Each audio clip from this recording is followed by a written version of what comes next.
प्रिय बच्चों, good morning. कल हमने आपको महादेवी वर्मा जी का जीवन परिचय बताया था। उसी क्रम में आज उन्हीं का शीर्षक जो है हिमालय से, उसका संदर्भ सहित व्याख्या बताने जा रहे हैं। वीडियो को पूरी अवश्य देखें, जिससे कि आपको होमवर्क का जो कार्य दिया गया है वो आप करें। हे चिरमहान, यह स्वर्ण रश्मि छू श्वेत भाल, वर्षा जाति रंगीन हास, शैली बनता है इंद्रधनुष, परिमल मलमल जाता बतास, पर रागहीन तो हिमनदान। प्रस्तुत पद्यांश हमारी पाठ्य पुस्तक हिंदी काव्यखंड के हिमालय से नामक शीर्षक से लिया गया है। इसके रचयिता कवित्री महादेवी वर्मा जी हैं और यह पद्यांश सान्ध्य गीत से लिया गया है। तो कवित्री हिमालय की जो महानता उसका वर्णन करते हुए कह रही हैं कि हे हिमालय, तुम तो हमेशा से ही महान हो, अर्थात सदियों से ही तुम्हारी महानता ज्यों की त्यों बनी हुई है। तब जब सूर्य की सुनहरी किरणें सफ़ेद बर्फ से ढके तुम्हारे मस्तिष्क को छूती हैं, तब तुम्हारे चारों ओर रंगीन हंसी हंसी सी फैल जाती है। वर्षा जाती रंगीन हास, शैली बनता है इंद्रधनुष, परिमल मलमल जाता बतास, पर रागहीन तो हिमनदान। तब ऐसे प्रतीत होता है जब बर्फ़ पर जब सूर्य की सुनहरी किरणें पड़ती हैं, तब ऐसे लगता है जैसे कि हिमालय ने अपने सिर पर इंद्रधनुष पगड़ी बांध रखी हो, चारों ओर खुशी की लहरें फैली हुई हो। सतरंगी इंद्रधनुष तुम्हारी पगड़ी बन जाती है तथा ठंडी हवा तुम्हारे शरीर के प्रत्येक अंग को सोन से भर देती है, परंतु तुम तो वैरागी की भांति उदासीन ही रहते हो। तुम्हें इन वस्तुओं से किसी प्रकार का मोह नहीं है, किसी प्रकार का अनुराग नहीं है, किसी प्रकार का प्रेम नहीं है, इसलिए तुम महान हो। पर रागहीन तू हिमनदान, तुम्हारे अंदर कोई उसके बारे में अनुराग नहीं है, कोई प्रेम नहीं है, इसलिए आप क्या हो? महान हो। नभ में गर्भित झुकता नाशीस, नभ में गर्भित झुकता नाशीस, पर अंक लिए है दीन छार, मन गल जाता नत विश्व देख, तन सह लेता कुलस भार, कितने मृदु कितने कठिन प्राण। संदर्भ आपका वही है। नभ माने आकाश, गर्भित माने गर्भ से भरा हुआ, शीश माने सिर, अंक माने गोद, दीन माने गरीब, छार माने मिट्टी, मन गल जाता माने हृदय दया से भर जाता, नत माने झुका हुआ, कुलिस माने कठोर, मृदु माने कोमल। संदर्भ वही रहेगा। तो महादेवी जी भी कह रही हैं कि हे हिमालय, तुम स्वाभिमान से नभ में अपना सिर गर्भ से ऊंचा उठाकर खड़े हो, अर्थात तुम्हारा जो सिर है कभी किसी के सामने नहीं झुकता। तुम इतने कृपालु हो, इतने दयालु हो कि तुम इस दीन रूपी तुच्छ मिट्टी की धूल को अपनी गोद में लिए हुए खड़े हो। संसार का मस्तिष्क अपने सामने झुका देख कर के तुम्हारा मन दया से पिघल जाता है और सरिताओं के रूप में प्रवाहित होने लगता है। तुम्हारा शरीर इतना कठोर है कि तुम इस वज्र के आघात को भी सरलता से सह लेते हो। तुम भीतर से कितने कोमल हो और बाह्य रूप से कितने कठोर दिखाई देते हो। इसमें आपकी भाषा खड़ी बोली है सभी पद्यांशों में,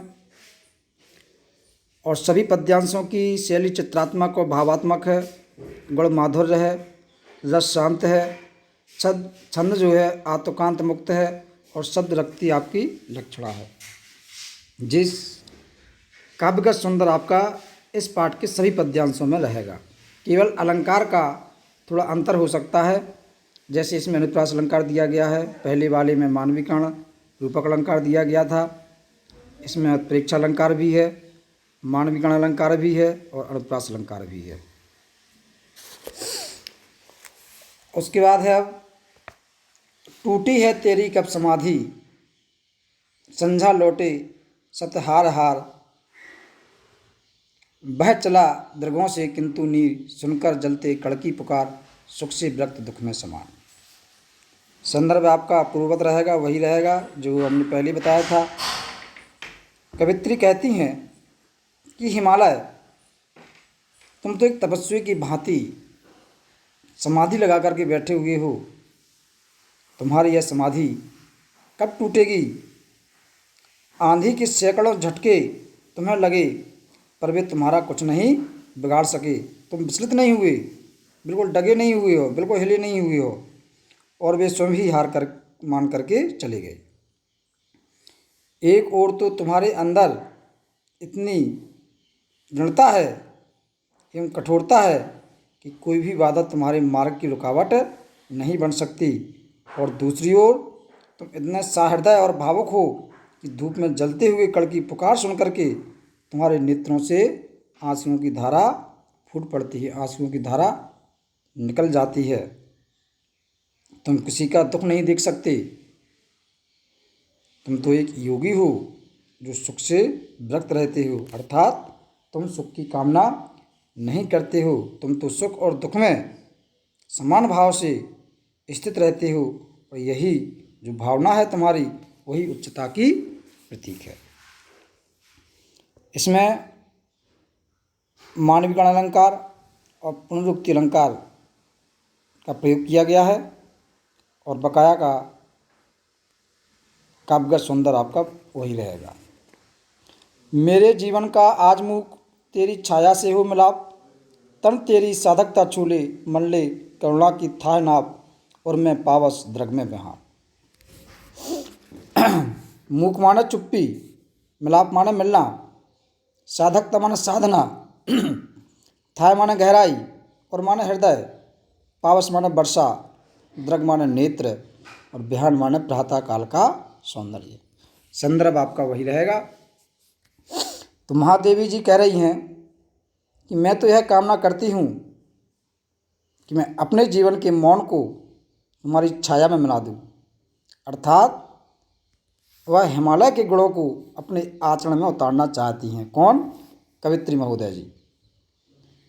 वह कामना करती हुई कहती हैं कि मेरा शरीर भी तुम्हारी तरह कठोर साधना शक्ति से परिपूर्ण हो, और मेरा मन इतनी करुणा से भर जाए जितनी करुणा तुम्हारे हृदय में भरी हुई है। मेरे हृदय में भी वर्षा का निवास हो, तथा नेत्र में प्रातःकालीन सौंदर्य भरा हुआ हो, अर्थात मेरे हृदय में करुणा के कारण सरसता बनी रहे।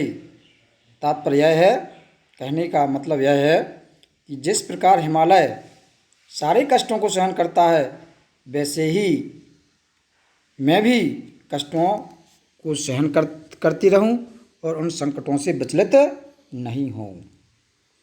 इसमें अनुप्रास अलंकार, मानविकरण अलंकार का प्रयोग किया गया है, और इस प्रकार से आपका जो पाठ पूरा होता है। इसमें एक शीर्षक और है, वर्षा सुंदरी के प्रति, जो कि इस वर्ष आपके कोर्स से कम कर दिया गया है। इसमें आपको केवल हिमालय से शीर्षक ही पढ़ना है।